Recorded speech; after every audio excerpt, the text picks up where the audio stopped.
বোঝাতে চাইছেন? যাতে আপনার ছেলেকে কিছু না বলি? না না, তা হবে না। আমি আপনার ছেলেকে ঠিক কথা শুনিয়ে দেব। এখন আসছি। এবার ঠিক হয়েছে। ও যখন বলছে বুড়ির ছেলেকে বলে দেবে, তাহলে শুধু শুধু আমাকে আর এখন কিছু করতে হবে না। আমি গিয়ে ঘুমিয়ে পড়ি।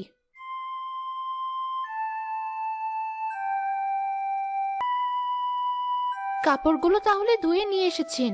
এটুকু কাজ করতে আপনার এত সময় লেগে গেল? খেতে দিলে তো এত সময় লাগে না খেতে। আজকে একটা কাজ দিয়েছি আর এত সময় লাগলো? এখন থেকে যখন যে কাজ দেব সেই কাজ তাড়াতাড়ি করে ফেলবেন। যান, এখন গিয়ে শুয়ে থাকুন। একটু পরে আপনার ছেলে আসবে, তখন ছেলের সাথে খাবেন। আপনার ছেলে তো আবার আপনাকে ছাড়া খাবে না। আরেকটা কথা, আপনাকে যে আমি কাপড় ধুতে পাঠিয়েছিলাম, এই কথা যেন আপনার ছেলে বুঝতে না পারে।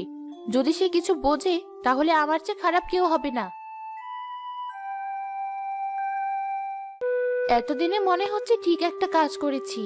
এখন থেকে ও বাড়িতে না থাকলে ওর মাকে দিয়ে এভাবেই সংসারের সব কাজ করিয়ে নেব। বুড়ি তো আর কথা বলতে জানে না, তাই ছেলের কাছে কোনো নালিশও করতে পারবে না। এই যে রবিন ভাই, আপনাকেই খুঁজছিলাম আমি। ভালোই হলো আপনার সাথে রাস্তায় দেখা হয়ে গেল। এই তো কাজ থেকে ফিরছিলাম। তা বাড়ি চলো, বাড়ি গিয়ে কথা বলো। না না, বাড়ি আর যাবো না। একটা কথা বলতে খুঁজছিলাম। আগে তো খুব বলতেন বিয়ে করে বউ নিয়ে এসে মাকে দিয়ে একটা কাজও করাবেন না। এখন দেখছি বউয়ের কথায় ওঠেন আর বসেন। নিজের মাকে মনে হয় চেনেনই না। কি বলছো তুমি এসব? পরিষ্কার করে বলো দেখি। ঘরে বউ রেখে মাকে দিয়ে পুকুরে কাপড় ধোয়ান, আবার আমার সাথে চিৎকার করছেন। কি বলছো তুমি এসব? আমার মা পুকুরে গেছে কাপড় ধুতে? এর শেষ আমি আজ দেখেই ছাড়বো। বাড়ি যাই আজ। বউ, বউ, কোথায় গেলে তুমি? কি হয়েছে? এভাবে ডাকছো কেন? মা নাকি আজ পুকুরে কাপড় ধুতে গিয়েছিল, তুমি যেতে বলেছিলে। মা কেন গেল? ও, এই কথা। সে আর কি বলবো, তুমি তো তোমার মাকে চিনোই। সে কাজ দেখে বসে থাকতে পারে না। আমাকে রান্না করতে দেখে তোমার মা নিজেই গেছে কাপড় ধুতে।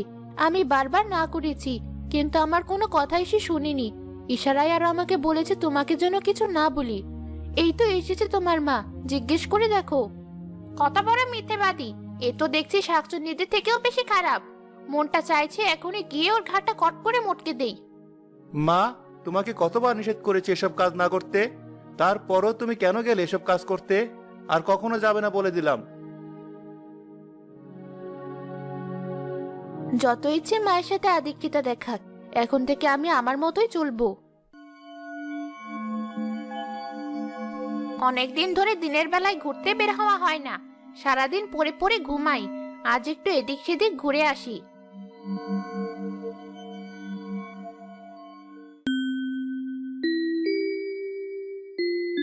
বউ, এই দেখো, বড় একটা মাছ নিয়ে এসেছি। খুব সুন্দর করে রান্না করে রেখো, দুপুরে এসে সবাই মিলে খাবো। ঠিক আছে। সবাই মিলে একসাথে মজা করে খাবে না ছাই? সেই তো মাছের ওই বড় মাথাটা মায়ের পাতে তুলে দিবে। না নিজে খাবে না আমাকে দিবে। কিন্তু তা আজ হচ্ছে না। ওই বড় মাথাটা আজ আমিই খাবো। ছেলে তো চলে গেছে, কি দেখছেন আমার দিকে? যান, ঘর দুয়ার সব পরিষ্কার করে নিন। তারপর এই মাছটা আজ আপনি রান্না করবেন, আর আমি বসে বসে খাবো।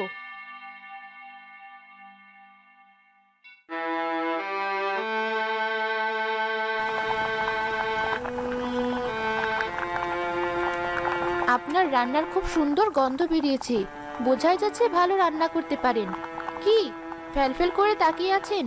নিজের কপালটার দোষ দেব নাকি সৌভাগ্য বলবো বুঝতে পারি না। একবার খারাপ লাগে যে আমার শাশুড়ি কথা বলতে পারে না, আবার একদিকে ভালোই লাগে যে ছেলের কাছে নালিশ করতে পারবে না। রান্না তো হয়ে গেছে, নিন এই মাছ